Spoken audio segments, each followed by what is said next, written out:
موضوع سامعین، آپ کی خدمت میں حاضر ہوں طالش حسین طور، اور آج جس موضوع پر میں گفتگو کر رہا ہوں وہ ہے موقع پرستی۔ اس سے پہلے کہ میں اپنے موضوع کی طرف جاؤں، میری آپ سے گزارش ہے کہ اگر ابھی تک آپ نے یوٹیوب کا یہ چینل سبسکرائب نہیں کیا تو اسے سبسکرائب کیجئے اور بیل آئیکن دبا دیجئے تاکہ آئندہ آنے والی ہر گفتگو آپ کو پر وقت ملتی رہے۔ موضوع سامعین، موقع پرستی کیا ہے؟ یعنی کسی بھی موقع سے بھرپور فائدہ اٹھانا۔ سمجھا یہ جاتا ہے کہ دنیا بھر میں ان ممالک کی معیشت سب سے زیادہ مضبوط ہے جو کہ کسی بھی موقع سے سب سے زیادہ فائدہ اٹھانے کی اہلیت رکھتے ہیں۔ وہ ممالک جن کے پاس طاقت زیادہ ہے وہ اپنی طاقت کے بل بوتے پر دنیا کے اندر کسی بھی بحران یا کسی بھی جنگی صورتحال سے سب سے زیادہ فائدہ اٹھاتے ہیں، کیونکہ ان کی معیشت مضبوط ہے۔ اگر کسی جگہ پر دو اقوام میں جنگ ہو رہی ہو تو وہ اپنا اسلحہ فروخت کرتے ہیں اور اس موقع سے بھرپور فائدہ اٹھاتے ہیں۔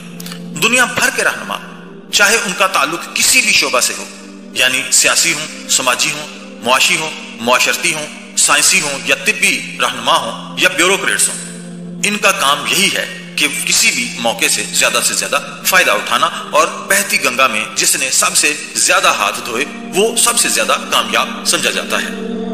موضوع سامعین، آپ نے جھینگر دیکھا ہوگا۔ جھینگر یعنی کرکٹ ایک ایسا کیڑا ہے جو کہ سورج کے غروب ہونے سے لے کر سورج کے طلوع ہونے تک مسلسل بولتا ہے۔ ماحول میں چاہے کچھ بھی ہو رہا ہو وہ مسلسل بولتا ہے، باہر آندھی ہو، طوفان ہو، بارش ہو، برف باری ہو، زلزلہ ہو، سیلاب ہو، لیکن اپنی مخصوص جگہ پر چھپے ہوئے وہ ننھا سا کیڑا مسلسل ساری رات بولتا رہتا ہے۔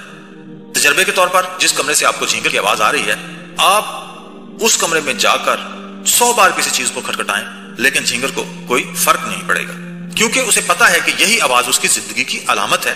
اس لیے وہ آس پاس کے ہر ماحول سے بے حس اور ماورا ہو کر اپنی آواز نکالنے میں مصروف رہتا ہے۔ یہی مثال آج کل دنیا کے تمام لیڈرز کی ہے، خواہ ان کا تعلق کسی بھی شعبہ زندگی سے ہو۔ وہ موقع پرست ہیں اور کسی بھی موقع سے بھرپور فائدہ اٹھانے کے لیے ہمیشہ کوشش میں رہتے ہیں۔ بہت سے ممالک اس کوشش میں ہیں کہ عالمی وبا کے اس ماحول میں سب سے پہلے ویکسین بنا کر اس موقع سے فائدہ اٹھایا جائے اور پوری دنیا کو ویکسین فروخت کر کے اپنی معیشت کو مضبوط بنایا جائے۔ کچھ ممالک اس کوشش میں ہے کہ دنیا کو وینٹیلیٹرز فراہم کر کے زیادہ سے زیادہ کمائی کی جائے۔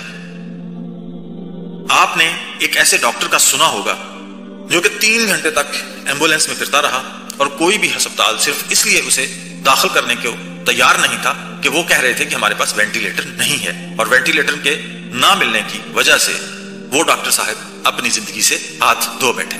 حالانکہ انہی ڈاکٹر صاحب نے اپنی زندگی میں نہ جانے کتنے لوگوں کی وینٹیلیٹرز کے ذریعے جان بچائی ہو، لیکن جب انہیں خود وینٹیلیٹر کی ضرورت پڑی تو انہیں کوئی وینٹیلیٹر دستیاب نہیں ہوا اور وہ لقمہ اجل بن گئے۔ اسی طرح آپ نے وہ مثال بھی سنی ہوگی کہ کسی ایک آدمی نے خوراک نہ ملنے کی وجہ سے خودکشی کر لی، جبکہ حکومتی گوداموں میں راشن کے ڈھیروں ڈھیر تھیلے موجود ہوں لیکن پھر بھی لوگ بھوک سے مر رہے ہیں۔ اس کی وجہ شاید یہی ہے کہ دنیا بھر کے جو رہنما ہیں وہ موقع پرست ہیں اور وہ صرف اور صرف اس کوشش میں رہتے ہیں کہ کس طرح سے انہوں نے اپنی ساکھ کو مضبوط کرنا ہے اور کسی بھی موقع سے کس طرح سے فائدہ اٹھانا ہے۔ انسانی بستیوں پر چاہے موت کی ٹائم پنجے گاڑ چکی ہو یا موت کے سائے گھنے سے گھنے ہوتے جا رہے ہوں، ان موقع پرست لوگوں کو کوئی فرق نہیں پڑتا، اور نہ جانے یہ موقع پرستی کب تک جاری رہے گی اور انسانیت کب تک ان موقع پرست لوگوں کے ہاتھوں میں لٹتی رہے گی۔ والسلام۔